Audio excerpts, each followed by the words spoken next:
Hi ಗೆಳೆಯರೇ, ಎಲ್ಲರಿಗೂ ನಮಸ್ಕಾರ. ಕವಿತಾ ಕಿರಣ ಲೋಕಕ್ಕೆ ಸ್ವಾಗತ.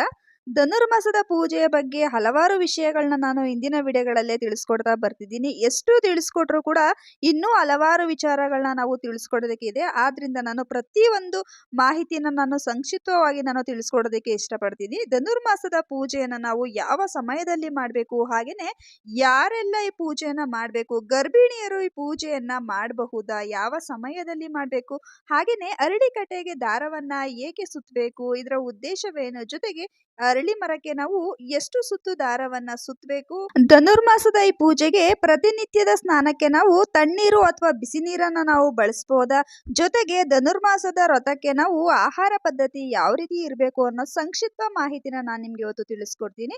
ಅದಕ್ಕಿಂತ ಮುಂಚೆ ಯಾರೆಲ್ಲ ನಮ್ಮ ಚಾನಲ್ನ ಹೊಸದಾಗಿ ನೋಡ್ತಿದ್ರೋ ಪ್ಲೀಸ್ ರಿಕ್ವೆಸ್ಟ್ ಮಾಡ್ತಿದ್ದೀನಿ, ನಮ್ಮ ಚಾನಲ್ನ ಸಬ್ಸ್ಕ್ರೈಬ್ ಮಾಡ್ಕೊಂಡು ನೋಡಿ, ಜೊತೆಗೆ ವಿಡಿಯೋಗೊಂದು ಲೈಕ್ ಕೊಡೋದನ್ನ ಮರಿಬೇಡಿ. ಹಲವಾರು ಜನ ನಮ್ಮ ಚಾನಲ್ನ ಸಬ್ಸ್ಕ್ರೈಬ್ ಮಾಡ್ಕೊಳ್ದಲ್ಲೇ ನೋಡ್ತಿದ್ರ, ದಯವಿಟ್ಟು ರಿಕ್ವೆಸ್ಟ್ ಮಾಡ್ತಿದ್ದೀನಿ ಮತ್ತೊಮ್ಮೆ ನಮ್ಮ ಚಾನಲ್ನ ಸಬ್ಸ್ಕ್ರೈಬ್ ಮಾಡ್ಕೊಂಡು ನೋಡಿ. ನಮಗೆ ಹೀಗೆ ಸಪೋರ್ಟ್ ಮಾಡ್ತೀರಿ, ನಮಗೆ ಹೆಚ್ಚಿನ ಒಂದು ವಿಡಿಯೋಗಳನ್ನ ಮಾಡೋದಕ್ಕೆ ನಿಮ್ಮ ಒಂದು ಸಬ್ಸ್ಕ್ರೈಬ್ ತುಂಬಾನೇ ಸ್ಫೂರ್ತಿ ಸಿಕ್ತಂಗಾಗುತ್ತೆ. ಆದ್ರಿಂದ ಪ್ಲೀಸ್ ಮತ್ತೊಮ್ಮೆ ನಾನು ಹೇಳ್ತಿದ್ದೀನಿ, ನಮ್ಮ ಚಾನಲ್ನ ಸಬ್ಸ್ಕ್ರೈಬ್ ಮಾಡ್ಕೊಂಡು ನೋಡಿ. ಬನ್ನಿ ಹಾಗಿದ್ರೆ ವಿಡಿಯೋನ ಶುರು ಮಾಡೋಣ.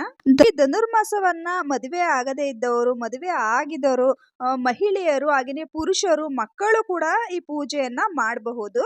ಅದರಲ್ಲೂ ತುಂಬಾನೇ ವಿಶೇಷವಾಗಿ ಧನುರ್ಮಾಸದ ಪೂಜೆಯನ್ನ ಗರ್ಭಿಣಿಯರು ಮಾಡಬಹುದಾ, ಈ ವ್ರತವನ್ನ ಆಚರಣೆಯನ್ನ ಮಾಡಬಹುದಾ ಅಂತ ಪ್ರತಿಯೊಬ್ಬರು ಕೂಡ ಕೇಳ್ತಿರ್ತಾರೆ.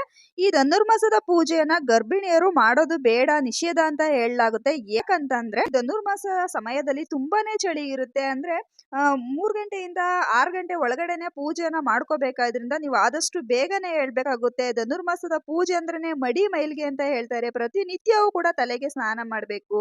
ಆದ್ರಿಂದ ಆರೋಗ್ಯದ ದೃಷ್ಟಿಯಿಂದ ಗರ್ಭಿಣಿಯರಿಗೆ ಈ ಪೂಜೆಯನ್ನ ಮಾಡ್ಕೊಳ್ಳೋದು ತುಂಬಾನೇ ಕಷ್ಟ ಆಗುತ್ತೆ. ಜೊತೆಗೆ ಹೊಟ್ಟೆಲಿರುವಂತಹ ಮಗುವು ಕೂಡ ಇದರಿಂದ ತೊಂದರೆ ಆಗುತ್ತೆ ಅನ್ನೋ ಒಂದೇ ಒಂದು ಉದ್ದೇಶದಿಂದ ಈ ಸಮಯದಲ್ಲಿ ಗರ್ಭಿಣಿಯರು ಪೂಜೆ ಮಾಡೋದು ಬೇಡ ಅಂತ ಹೇಳ್ತಾರೆ. ಆದ್ರೆ ಗರ್ಭಿಣಿಯರು ಈ ಪೂಜೆಯನ್ನ ಮಾಡೋದು ಬೇಡವೇ ಬೇಡ ಅಂತ ಯಾರು ಕೂಡ ಖಡಾಖಂಡಿತವಾಗಿ ಹೇಳೋದಿಲ್ಲ. ಯಾಕಂದ್ರೆ ಬೆಳಗಿನ ಜಾವ ಬೇಗ ಹೇಳೋದ್ರಿಂದ ಆರೋಗ್ಯ ಕೂಡ ತುಂಬಾನೇ ಒಳ್ಳೇದು. ನಿಮ್ಮ ಮನೆಯಲ್ಲಿ ಯಾರಾದ್ರೂ ಸರಿ ನಿಮ್ಗೆ ಸಪೋರ್ಟ್ ಮಾಡ್ತಾರೆ ಅಂದ್ರೆ ನೆಲ ಮನೆಯೆಲ್ಲ ಒರೆಸ್ಕೊಡೋದು ಈ ತರ ಎಲ್ಲ ಮಾಡೋರಿದ್ರೆ ನೀವು ಜಸ್ಟ್ ಎದ್ದು ಸ್ನಾನವನ್ನ ಮಾಡಿ ಒಂದ್ 5 ದಿನ ಪೂಜೆಯನ್ನ ಮಾಡಬಹುದು.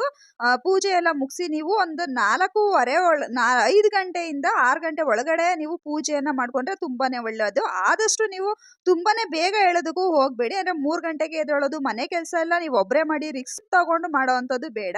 ಮನೇಲಿ ಯಾರೋ ನಿಮ್ಗೆ ಸಪೋರ್ಟಿವ್ ಆಗಿದ್ದಾರೆ ಅಂತ ಒಂದು ಪಕ್ಷದಲ್ಲಿ ನೀವು ಒಂದ್ 5 ಗಂಟೆಗೆ ಎದ್ದು ನೀವು ಸ್ನಾನಾದಿಗಳೆಲ್ಲ ಮುಗಿಸಿ ಮನೆಯಲ್ಲಿ ಪೂಜೆಯನ್ನ ಮಾಡ್ಕೊಂಡು ನೀವು ಅರಳಿ ಮರಕ್ಕೆ ಹೋಗಿ ಪೂಜೆಯನ್ನ ಮಾಡಬಹುದು. ಯಾಕಂದ್ರೆ ಈ ಸಮಯದಲ್ಲಿ ನೀವು ಗರ್ಭಿಣಿಯರಿದ್ದಾಗ ಒಂದು ಅರಳಿ ಕಟ್ಟಿಗೆ ಪೂಜೆಯನ್ನ ಮಾಡೋದ್ರಿಂದ ಗರ್ಭದೋಷ ಅನ್ನೋದು ನಿಮ್ಗೆ ನಿವಾರಣೆ ಆಗುತ್ತೆ. ಗರ್ಭದಲ್ಲಿ ಏನಾದ್ರೂ ಸರಿ ದೋಷ ಇದ್ರೆ ಅದು ನಿವಾರಣೆ ಆಗುತ್ತೆ. ಜೊತೆಗೆ ಅರಳಿ ಮರದಲ್ಲಿ ಹೆಚ್ಚಿನ ಮಟ್ಟಿಗೆ ಆಕ್ಸಿಜನ್ ಅನ್ನೋದು ಉತ್ಪಾದನೆ ಆಗುತ್ತೆ ಅಂತ ಹೇಳ್ತಾರೆ. ಆದ್ರಿಂದ ಇದು ಆರೋಗ್ಯ ದೃಷ್ಟಿಯಲ್ಲೂ ಮಗುಗೆ ಮತ್ತೆ ತಾಯಿಗೆ ಇಬ್ಬರಿಗೂ ಕೂಡ ತುಂಬಾನೇ ಒಳ್ಳೇದು ಅಂತಾನೆ ಹೇಳ್ಬೋದು. ಆದ್ರೆ ರಿಸ್ಕ್ ತಗೊಂಡು ಈ ಪೂಜೆಯನ್ನ ಮಾಡೋದ್ ಬೇಡ ಅಂತ ಹೇಳ್ತಾರೆ. ಆದ್ರೆ ಮಾಡಿದ್ರು ಏನು ತಪ್ಪೇನಿಲ್ಲ. ಗರ್ಭಿಣಿಯರು ಅರಳಿ ಮರಕ್ಕೆ ಪೂಜೆಯನ್ನ ಮಾಡಬಹುದು, ಪ್ರದಕ್ಷಿಣೆನೂ ಕೂಡ ಹಾಕ್ಬೋದು. ಆದ್ರೆ ನಾಗರ ಕಲ್ಲೇನಾರ ಅಲ್ಲಿ ಇದ್ರೆ ಅದಕ್ಕೆ ನೀವು ಪ್ರದಕ್ಷಿಣೆಯನ್ನ ಹಾಕ್ಬಾರ್ದು. ಇನ್ನು ಅರಳಿ ಮರಕ್ಕೆ ದಾರವನ್ನ ಸುತ್ತಿ ಪೂಜೆಯನ್ನ ಮಾಡ್ತಾರೆ. ಯಾವ ಉದ್ದೇಶಕ್ಕಾಗಿ ಈ ದಾರವನ್ನ ಸುತ್ತಾರೆ ಅಂತ ನೋಡೋದಾದ್ರೆ, ವಿವಾಹದಲ್ಲಿ ಏನಾದರೂ ದೋಷವಿದ್ರೆ ಅಥವಾ ಒಂದು ಶೀಘ್ರವಾಗಿ ವಿವಾಹ ನೆರವೇರಬೇಕು ಅಂತಂದ್ರೆ ಅರಳಿ ಮರ ಮತ್ತೆ ಬೇವಿನ ಮರ ಎರಡಕ್ಕೂ ಸೇರಿಸಿ ದಾರವನ್ನ ಸುತ್ತಾರೆ. ಜೊತೆಗೆ ಎಷ್ಟು ಸುತ್ತು ಸುತ್ತಬೇಕು ಅಂತ ನೋಡಿದ್ರೆ 9 ಸುತ್ತು ಸುತ್ತುವುದು. ವಿವಾಹದಲ್ಲಿ ಏನಾದ್ರು ತೊಂದರೆ ಇದ್ದವರು 9 ಸುತ್ತು ಅಥವಾ 5 ಸುತ್ತುಗಳನ್ನು ಕೂಡ ನೀವು ಅರಳಿ ಮರಕ್ಕೆ ಸುತ್ತಬಹುದು. ಈ ಸಮಸ್ಯೆ ಇದ್ದವರು ಮಾತ್ರನೇ ಸುತ್ತಬೇಕು. ಕೆಲವೊಬ್ರು ಎಲ್ಲರೂ ಸುತ್ತಿದರೆ ನಾವು ಸುತ್ತೋಣ ಅಂತ ಅನ್ಕೊಂಡು ನೀವು ಸುತ್ತೋದಿಕ್ಕೆ ಹೋಗ್ಬೇಡಿ. ಇಂಥ ಪ್ರಾಬ್ಲಮ್ಗೆ ಅಂತಾನೆ, ಇಂಥ ಸಮಸ್ಯೆಗೆ ಅಂತಾನೆ ಆ ದಾರವನ್ನ ಸುತ್ತಾರೆ. ವಿವಾಹದ ಸಮಸ್ಯೆಗೆ ಅಂತ ಮಾತ್ರನೇ ಅರಳಿ ಮರಕ್ಕೆ ದಾರವನ್ನ ಸುತ್ತುವಂಥದ್ದು. ಹಾಗೇನೆ ಈ ಧನುರ್ಮಾಸದ ಪೂಜೆನ ಯಾವ ಸಮಯದಲ್ಲಿ ಮಾಡ್ಕೊಂಡ್ರೆ ತುಂಬಾನೇ ಶ್ರೇಷ್ಠವಾದ ಫಲ ನಮ್ಗೆ ಸಿಗುತ್ತೆ ಅಂತ ನೋಡೋದಾದ್ರೆ, ಬ್ರಾಹ್ಮಿ ಮುಹೂರ್ತ ಅಂದ್ರೆ ಸೂರ್ಯೋದಯಕ್ಕೂ ಮುಂಚೆ ನಾವು ಪೂಜೆಯನ್ನ ಮುಗಿಸ್ಕೋಬೇಕು. ಅಂದ್ರೆ 6 ಗಂಟೆ ಒಳಗಡೆ 8 ಗಂಟೆ ಮೇಲೆ 9 ಗಂಟೆ ಮೇಲೆ ಅರಳಿ ಮರವನ್ನ ನೀವು ಮುಟ್ಟಿ ನಮಸ್ಕಾರವನ್ನ ಮಾಡಬಾರ್ದು. ಯಾಕಂದ್ರೆ ಈ ರೀತಿ ಮಾಡೋದ್ರಿಂದ ಜ್ಯೇಷ್ಠ ಲಕ್ಷ್ಮಿ ಮನೆಗೆ ಆಗಮಿಸುತ್ತಾರೆ ಅಂತ ಹೇಳಲಾಗುತ್ತದೆ. ಆದ್ರಿಂದ ಆದಷ್ಟು ಅರಳಿ ಮರದ ಪೂಜೆಯನ್ನ ಬ್ರಾಹ್ಮಿ ಮುಹೂರ್ತದಲ್ಲೇ ಮಾಡ್ಕೊಂಡ್ರೆ ತುಂಬಾನೇ ಒಳ್ಳೆಯದು. ಇನ್ನ ಈ ಧನುರ್ಮಾಸದ ಸಮಯದಲ್ಲಿ ಸ್ನಾನವನ್ನ ತಣ್ಣೀರಿನಿಂದ ಮಾಡ್ಬೇಕಾ ಬಿಸಿನೀರಿಂದ ಮಾಡ್ಬೇಕಾ ಅಂತ ಕೇಳ್ತಾರೆ. ತುಂಬಾನೇ ಆರೋಗ್ಯದ ದೃಷ್ಟಿಯಲ್ಲಿ ನೋಡೋದಾದ್ರೆ ತಣ್ಣೀರನ್ನ ಈ ಸಮಯದಲ್ಲಿ ಬಳಸ್ಕೊಂಡ್ರೆ ತುಂಬಾನೇ ಒಳ್ಳೆ. ನಾವು ಯಾವುದೇ ವ್ರತಗಳನ್ನ ಮಾಡ್ಬೇಕಾದ್ರೆ ದೇಹವನ್ನ ದಂಡಿಸಿ ಮಾಡಿದಷ್ಟು ನಮ್ಗೆ ಪೂಜೆಯ ಫಲ ಅನ್ನೋದು ಹೆಚ್ಚಾಗಿ ಸಿಗುತ್ತೆ ಅಂತ ಹೇಳಲಾಗುತ್ತೆ. ಆದ್ರಿಂದ ಧನುರ್ಮಾಸದ ಸಮಯದಲ್ಲಿ ಆರೋಗ್ಯದ ದೃಷ್ಟಿಯಿಂದ ಜೊತೆಗೆ ಪೂಜೆಯ ದೃಷ್ಟಿಯಿಂದ ನೋಡಿದರೆ ತಣ್ಣೀರಿನ ಸ್ನಾನ ತುಂಬಾನೇ ಬಹಳ ಮುಖ್ಯ. ಎಲ್ರಿಗೂ ಕೂಡ ತಣ್ಣೀರಲ್ಲಿ ಸ್ನಾನ ಮಾಡೋದಕ್ಕೆ ಆಗಲ್ಲ. ಕೆಲವೊಬ್ಬರಿಗೆ ಹೆಲ್ತ್ ಇಶ್ಯೂಸ್ ಇರುತ್ತೆ, ಕೆಲವೊಬ್ರು ಗರ್ಭಿಣಿಯರು ಇರ್ತಾರೆ. ಇಂಥವರು ಕೂಡ ನೀವು ಬಿಸಿ ನೀರಿನಿಂದ ಸ್ನಾನನ ಮಾಡ್ಬೋದು, ಏನು ತೊಂದರೆ ಇಲ್ಲ. ಇನ್ನು ಆಹಾರ ಅಂತ ಬಂದ್ರೆ ಬೆಳ್ಳುಳ್ಳಿ ಈರುಳ್ಳಿಯಿಂದ ಮಾಡಿರುವಂತಹ ಆಹಾರವನ್ನ ನೀವು ಎಷ್ಟು ದಿನ ಪೂಜೆ ಮಾಡ್ತಿರೋ ಅಷ್ಟು ದಿನನೂ ಕೂಡ ನೀವು ತ್ಯಜಿಸಬೇಕು. ಇನ್ನ ಮಾಂಸ ಆಹಾರ ಅಂತೂ ನಿಷಿದ್ಧ ಅಂತಾನೆ ಹೇಳ್ಬೋದು.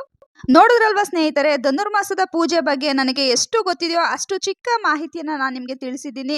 ಇದರಲ್ಲಿ ನಿಮ್ಗೂ ಹೆಚ್ಚಿನ ಮಟ್ಟಿಗೆ ಮಾಹಿತಿ ಏನಾರು ಗೊತ್ತಿದ್ರೆ ನಮಗೂ ಕೂಡ ತಿಳಿಸಿ. ಎಲ್ಲರಿಂದನೂ ಎಲ್ಲರೂ ಕೂಡ ಕಲಿಬೇಕಾದ್ದು ತುಂಬಾನೇ ಇದೆ. ಇವತ್ತಿನ ಈ ಚಿಕ್ಕ ಮಾಹಿತಿ ನಿಮ್ಗೆಲ್ಲ ಇಷ್ಟ ಆಗಿದ್ರೆ ಯಾರೆಲ್ಲ ನಮ್ಮ ಚಾನಲ್ನ ಹೊಸದಾಗಿ ನೋಡ್ತಿರೋ ಪ್ಲೀಸ್ ಮತ್ತೆ ರಿಕ್ವೆಸ್ಟ್ ಮಾಡ್ತಿದ್ದೀನಿ, ಸಬ್ಸ್ಕ್ರೈಬ್ ಮಾಡ್ಕೊಂಡು ನೋಡಿ. ಜೊತೆಗೆ ವಿಡಿಯೋ ಇಷ್ಟ ಆದ್ರೆ ಒಂದು ಲೈಕ್ ಕೊಡೋದನ್ನ ಮರಿಬೇಡಿ. ಮುಂದಿನ ವಿಡಿಯೋಗಳಲ್ಲಿ ಹೆಚ್ಚಿನ ಮಾಹಿತಿಯೊಂದಿಗೆ ನಾನು ನಿಮ್ಮನ್ನ ಸಿಗ್ತೀನಿ. Thank you.